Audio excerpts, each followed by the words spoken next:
debating where to do this from.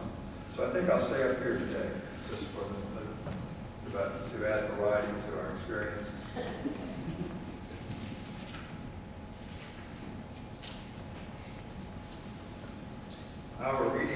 Our reading today is in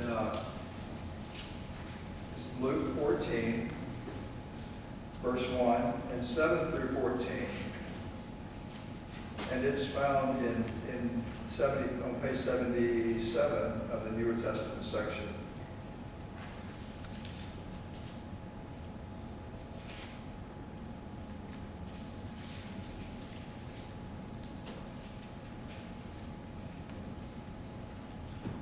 On one occasion, when Jesus was going to the house of a leader of the Pharisees to eat a meal on the Sabbath, they were watching him closely.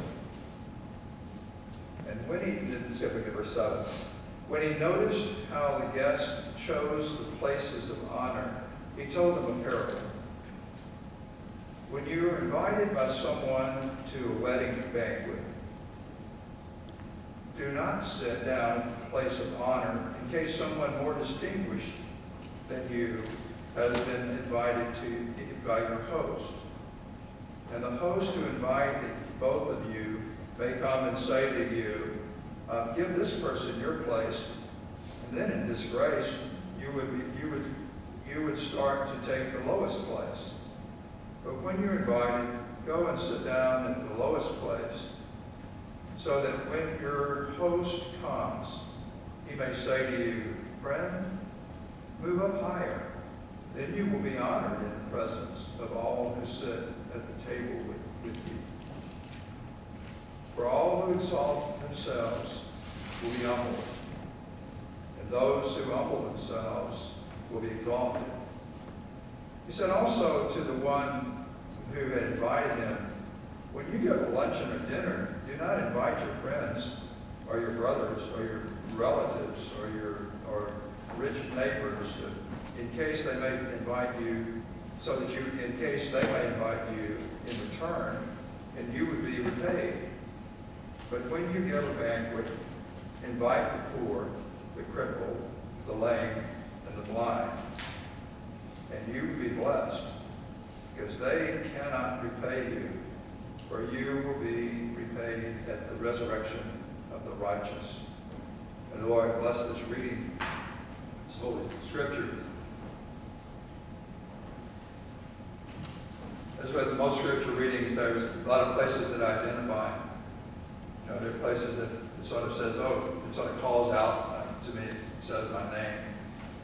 I know a tendency sometimes is not to read the first reading, not to hear the first reading, because it's like most of the time that's not where we will draw the subject of the thoughts from the sermon that make up the sermon. But I did want to just call it just an attention to the reading just for just a little bit, and I can sort of give you possibly a tool to use. But when you read the epistles. The epistles are the portion of the New Testament that were like letters. They were sent and they were circulated from church to church. They might be written by people like Paul, who were church leaders, and sometimes they were written by the followers of some of the people like Paul and church leaders, and then sometimes they were given certain names as it through the church over the years to sort of draw you to it. Now, the book of Hebrews, we aren't really sure who wrote the book of Hebrews. But the book of Hebrews is an interesting book that sometimes it is, to be honest, it's really confusing to me. But the passage today, when I read the passage today, and it made me think it led me to think about a lot of the epistles, a lot of the writings that are written as letters to the churches. And these letters were sometimes written as a response to questions. Sometimes it'd be like all week long we send emails back and forth around asking dealing more with how-to kind of things here in this church, and when we're going to do it, and who's going to do it, those kind of things. But in the early church, there were questions that were sent, they were circulating about, well, how do you live in this world? How do you live in this world? As followers of Jesus, how do we live? What does it look like to be the advocates for the kingdom of God? And so the response a lot of times is the author in the author's attunement with God, attempting to answer that question. What does it look like to be a Christian in the world? And so this passage is one of the least confusing passages in Hebrews, and because it says, well, you show hospitality to strangers. You trust God in all that you do. You visit people who are in prison, and at that time they were probably talking about other Christians who'd been thrown into prison because they were Christians. And so in that when you run across that scripture again and go back, you'll read that, you'll see this is what the early church is saying. These are some of the things that should be priorities to us. And some of those are very, very relevant, to our lives today. Even Christians who were used, for the most part, were not wealthy and did not have a lot to give, were told that they should be hospitable and they should welcome strangers. And even there's a little tease in there that says, who knows? When you're welcoming a stranger, you might be welcoming an angel. Any of you that are new, are you angels? I just want to check you out here. You're all. Okay, so in regard to the gospel reading, these are some of my thoughts about them. Lately, Helen's my wife. It's also Tim's wife. We have different Helens. And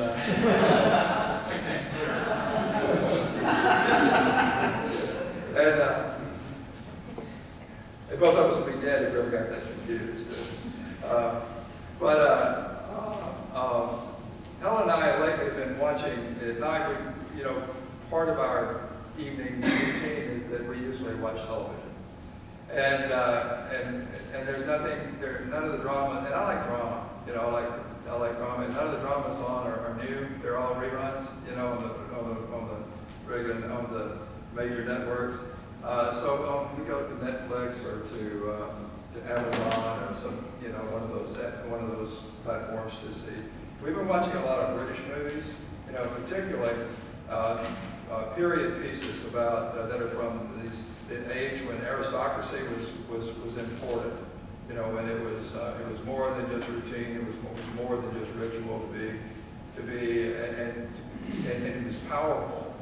And it seems, and in these movies, there are people that are born into status. They're born into places of status, and as a result of that, they have privilege, and some of them have wealth. Now, some people have wealth, and that gives them status, and some of them have status, and that gives them wealth. And it seems in some of the movies, the story is people who have status that are losing status. And so there's this. That's part of the formulas of a lot of these movies we see. There's usually a love story. A love story is that someone an aristocrat falls in love with someone who's a commoner, and you see that it's going to be impossible for them to get together, but they usually do in the movies, but in the story, because there is status, because of their status, they are not allowed by the culture to marry. Sometimes, status or position comes as a result of hard work, and sometimes it comes because of the hard work of others. And somehow the rules and order in our societies are tied into spoken and unspoken rules that sort of govern these things. And we always live, some of us have always lived with privilege, even though we would never recognize that. And there's been a lot that's been said about white men, male privilege, and sometimes, and usually, often that brings about a kind of defiance. No, I have not. I am not privileged. And and then to be honest, if I take a step back, then I can see all the ways that I really am privileged. I have the privilege, and the doors have been opened for me, and that I had to work, and I did not have to do as much to walk through them. And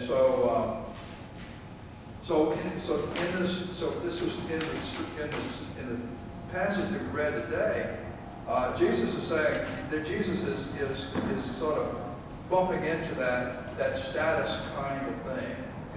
That there are people who have come to a meal, and Jesus sort of steps back and he watches what happens when people come in to this meal. And they were people that had various status in that home and in that society.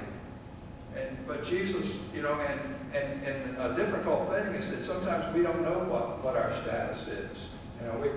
We may assume that we're here, but we're here, and we may assume that we are here, and in the eyes of the host, of the people that that would be the ones that would bestow honor, we might really be up here. And so Jesus is saying, and I almost see, some people. I was reading one commentary, and she said that that Jesus was sort of a rude guest because he just spoke out.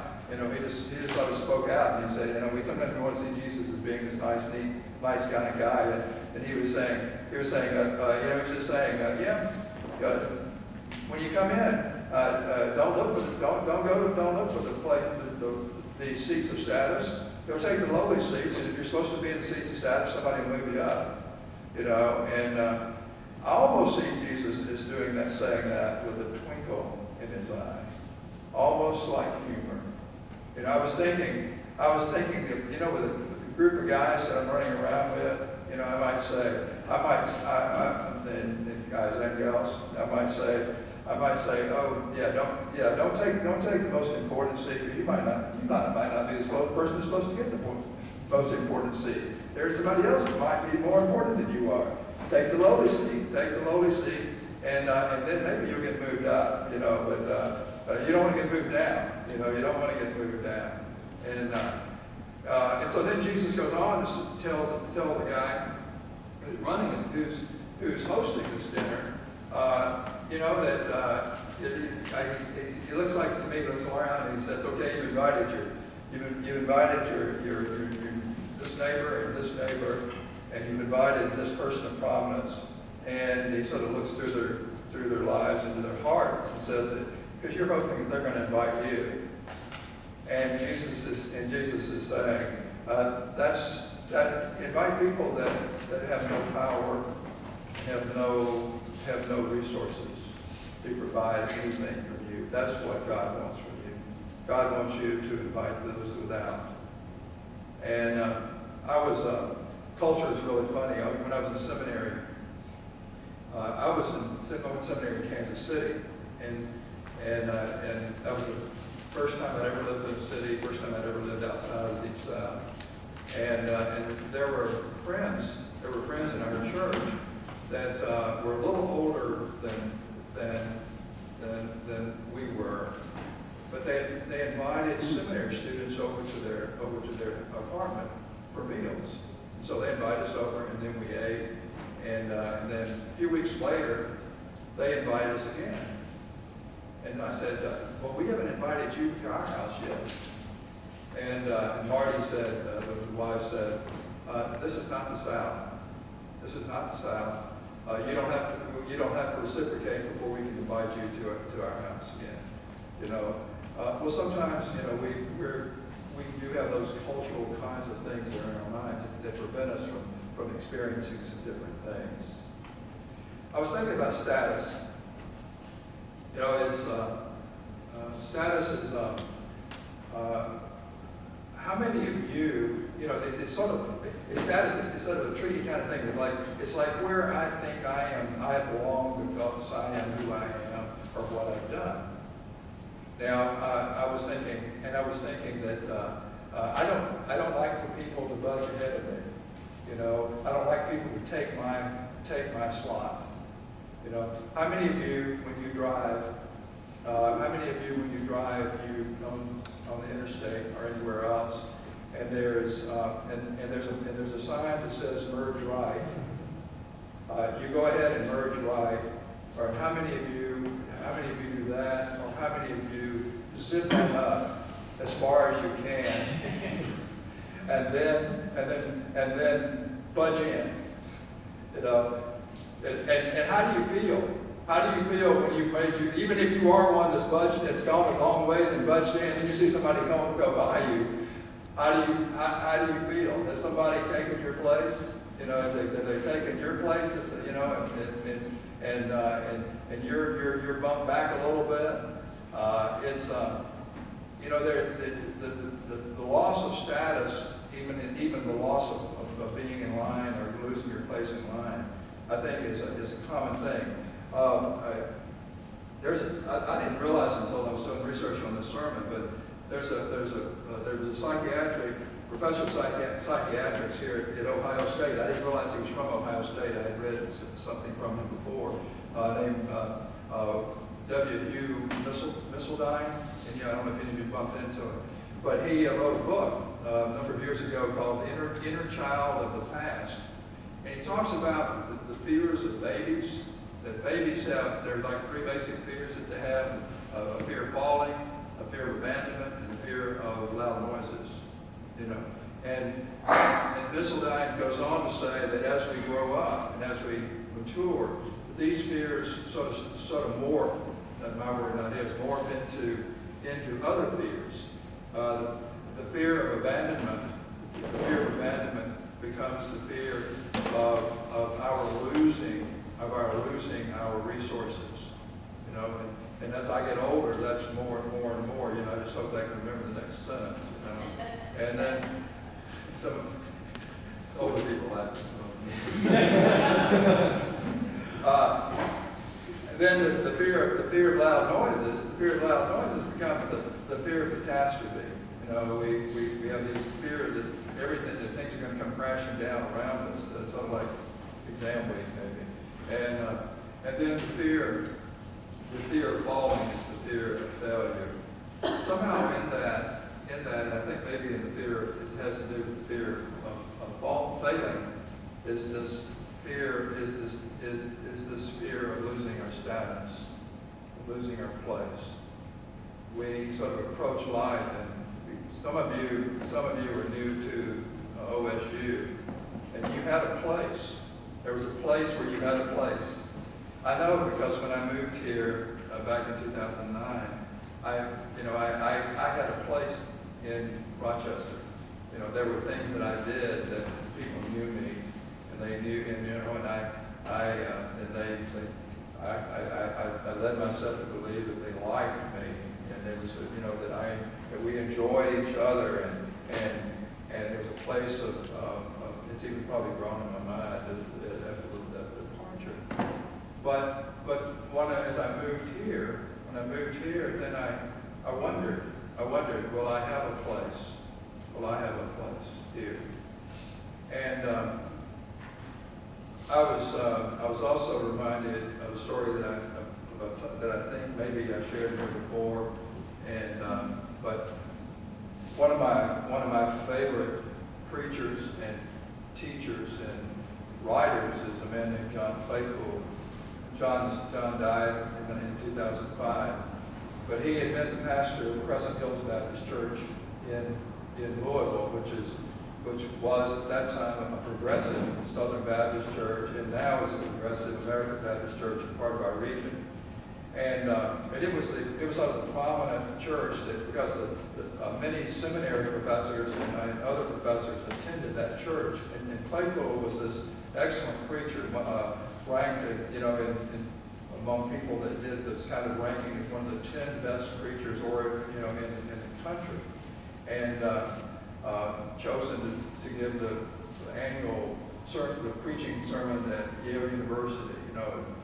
And so Claypool, I heard him when I was in seminary, and I was just really in awe of him. And then I had opportunity to know him, to be with him a couple other times as just sort of sitting there at his feet and listening to him talk. But one of the things, when I heard him the first time, he had just had this experience where he said that one Sunday morning, after church, after the worship services, he was standing at the door greeting.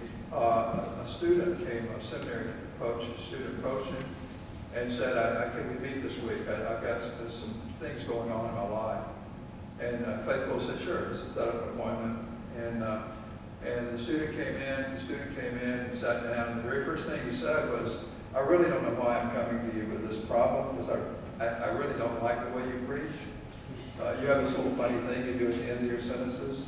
And Claypool said, John said, "I didn't hear another word he said. I didn't really hear what his problem was. All I heard was he did not like my preaching." And he said that he said I spent 20 hours a week on my sermon, you know, and I thought that was my asset, the thing that I brought. And here this student is telling me that he doesn't like my preaching. So he had that experience early in the week, and then during the midweek he went to a civic organization, a civic club, like something like Kiwanis or Lions or something like that. He was a member. And so he went there, and there was a person from industry, a CEO who was there, and he was talking about the value of people that are employed, that they employ. And he said that there are two kinds of people that they encounter when they're employing people or when they're looking for employees. One kind of person is a person who really wants to be somebody, and the other person is the person who really wants to do something. And they said over the years, a person who wants to do something is worth millions to us, whereas a person who wants to become somebody and be somebody may not even make it. So the person who wants to do something is freer to take chances and the person who is wanting to be somebody is more concerned about the corner office, whether they get the corner office and their office is redecorated, those kinds of things. So Claypool said it hit him that all of his life he had been a person who had wanted to be somebody. He said he studied hard. He was student body president. He was class president and student body president all through high school. He was student body president. You know, did a PhD, worked hard, got his PhD. But all of the drive was he was trying to become somebody. He said, "I realized that I was a zero and wanted to become something." So those two experiences flowed into the third experience that he had. He was in a minister's share group, he had a support group, and he shared with them these two stories. This sense of longing that he had to become, and realization that was a drive in his life. And he said, "I heard the gospel. I heard the good news. I heard the word from the most unlikely person in the group. He was the Episcopal priest. At this time, John was a Southern Baptist, and John said that, and even liberal, moderate Southern Baptist, but he said it was like this Episcopal priest. I didn't like him really. You know, he cursed. He drank alcohol, and he smoked a cigar. You know, and he said that Southern Baptist, he was offended by all those kind of things. And he said, so the priest looked at him and said, "John, the problem is you haven't heard the gospel. The gospel is you are the light of the world. Not if you work hard, you will become the light. You are the light of the world. You are the salt of the earth. Not if you work hard, you will become the salt of the earth." Claypool, when he shared that story, I realized that there was a lot in me. There was a lot in me he was describing me to some extent. Because I too was a person who was always wanting to become something. And always concerned about whether what I do, and I still am, before we get to the car, I'm asking some of you, how do you do today? It's hard because it's a very difficult thing to realize that, that God really has made me and is present with me and accepts me as who I am. And that it's not, I don't have to do something in order to become something. What I've got to do is operate out of that love of God, that care. Now, what does it have to do? We're going to communion a little bit, and I think that what I glean from this experience and from these scriptures is that the table of the Lord is a table where everyone can come, and there's no front of the line, there's no seat of honor. We come and we are all together, and so as we take communion in a bit, we all are invited, and we can hear the words of Jesus, saying to us, "Come, you're welcome.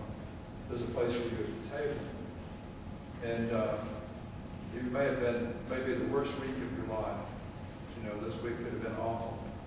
It could be awful in the things that did not go well, and even as we're talking today and sharing today, your mind may be scattered.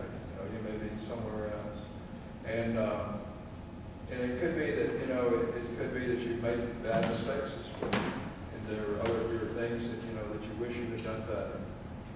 It could be that you in your own mind you've given yourself about a D minus, and on your car. Or it could be that that you've had a great week and you thought, yeah, I did pretty good. And almost like, yeah, I deserve to be here. I'm sure I deserve the table. And what I see is God sort of smiling and said, you do. Not because of that, but because I love you, and because the table's for you. Now we're going to sing. You'll know that we are Christians by your love.